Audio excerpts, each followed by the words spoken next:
كسبت ربنا لا تؤاخذنا إن نسينا أو أخطأنا ربنا ولا تحمل علينا إصرا كما حملته على الذين من قبلنا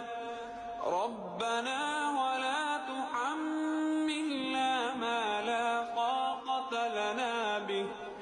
واعف عنا